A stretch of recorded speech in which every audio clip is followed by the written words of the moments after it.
Hello, my dear friends. I am Dr. Wasim I Khan, Assistant Professor, Shri Shivaji Law College, Parbhani, Maharashtra, India. So, in this particular lecture, we will discuss a second part of tort of strict liability, that is essentials of strict liability. So, we will discuss all the essentials. So, let's start the topic.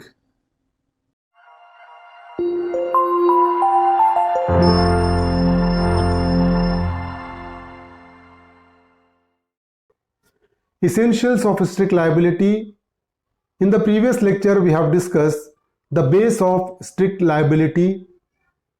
Reliant versus Fletcher, that was the case in which the court evolved this principle, strict liability.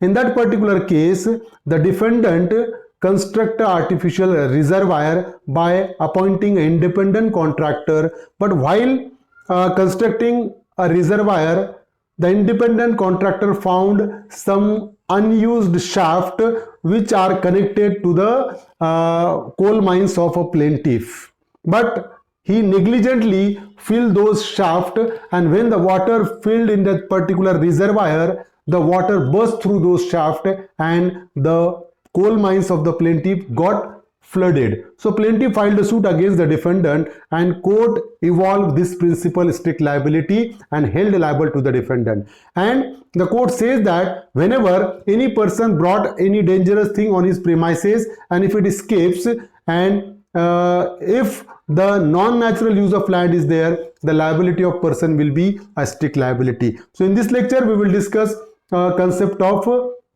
essentials of tort. We have this particular introduction we have already discussed in the previous lecture.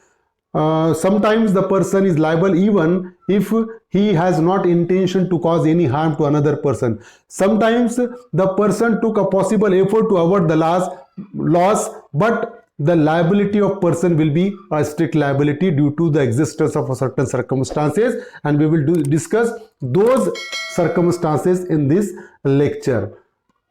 So the first essential of strict liability is dangerous thing.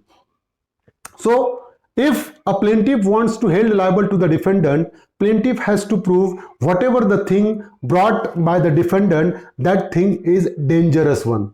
Until and unless the defendant brought a dangerous thing, he will not be liable under the principle of strict liability. So in case of Reliant versus Fletcher, thing so collected was a large body of water.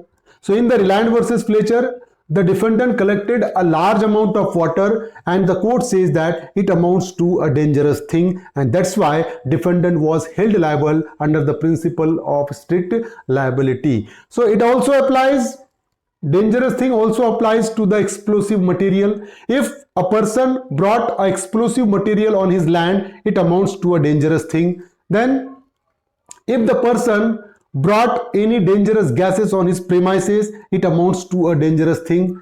If the person brought electricity, if the person is generating the electricity in his premises, it amounts to a dangerous thing. And if a person collects, or if the person brought any harmful fumes in his premises, it amounts to a dangerous thing. So whenever plaintiff wants to hold liable to the defendant, if the plaintiff wants to file a suit against the defendant, the first essential he must prove that is a dangerous thing. So all these are the example of dangerous thing, but only dangerous thing, only bringing a dangerous thing on the land is not sufficient to hold liable to the defendant until and unless there is a second essential. Until and unless the existence of second essential, person, defendant will not be held liable. So only dangerous thing is not sufficient until and unless that dangerous thing is escape from the premises. Now the second essential comes,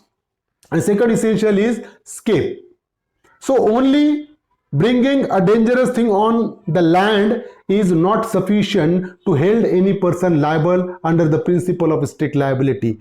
Until and unless the existence of second essential is there, the person will not be held liable. Suppose if I brought a dangerous thing, I will be liable under the principle of strict liability only when if it release out of my premises, when it escapes out of my premises. So escape must be outside the occupation and control of the defendant. Suppose if I brought any dangerous thing on my land and if it escapes, if it goes out of my premises and it cause any harm to any person, then my liability will be a strict liability because I brought a dangerous thing and it escapes. So second essential is the whatever the dangerous thing brought by the defendant, it must escape outside his premises. Projection of the branches of a poisonous tree on the neighborhood amounts to escape. Suppose if I plant a dangerous poisonous tree on my premises, and if the branches of that poisonous tree projects into the premises of my neighbor, and if it causes any kind of damage to my neighbor, then my neighbor will be entitled to file a suit against me and my liability will be a strict liability, because planting a poisonous tree is a dangerous thing, and when it projects into the premises of my neighbor, it amounts to escape, and that's why my liability will be a strict liability. But if the plaintiff horse intrudes over the boundary and dies by nibbling the leaf of the tree, suppose if my neighbor's horse entered into my premises and if that particular horse nibbles the leaf of poisonous tree and died, I will not be liable under the principle of strict liability, because to constitute the liability of any person under a strict liability, the dangerous thing must escape. It must go outside the premises of that person. But suppose if someone else entered into my premises and he got injured due to the dangerous thing, my liability will not be strict liability because there is no escape in this particular case. So to constitute the liability of any person under the principle of strict liability, there must be a escape. If the branches of the poisonous tree goes outside the premises and at that particular place, if the horse nibbles the leaf of the poisonous tree, my liability will be strict liability because the branches projects outside my premises. It amounts to escape. So until and unless the dangerous thing escape outside the premises of a person will not be liable under the rule of strict liability. Now the third essential comes, non-natural use of land. The first essential is that bringing of dangerous thing. Second one is it must escape, and third one is non-natural use of land. So water collected in the reservoir in such a huge quantity in Reliant versus Fletcher was held to be non-natural use of land.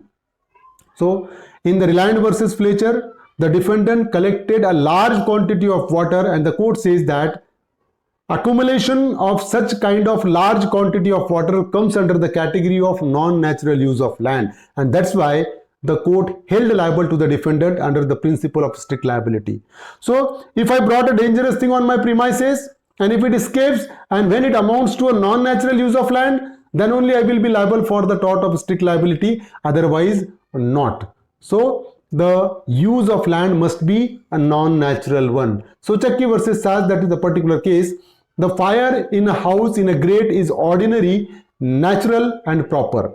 So in this case, the fire from the grate goes into the premises of other person, and due to which the person sustained any injury, and he filed a suit against the defendant, and it was the contention of the plaintiff that the liability of the defendant is a strict liability. But the court says that until and unless the non-natural use of land is there, person will not be held liable under the principle of strict liability. And in this particular case, the fire in the grate amounts to a natural use of land, not non-natural use of land. So fire in the grate amounts to natural use of land, and that's why court has not held liable to the defendant under the principle of strict liability. So to held liable any person under the principle of strict liability, there must be a non-natural use of land. T.C. Balakrishnan versus T.C. Subramaniam.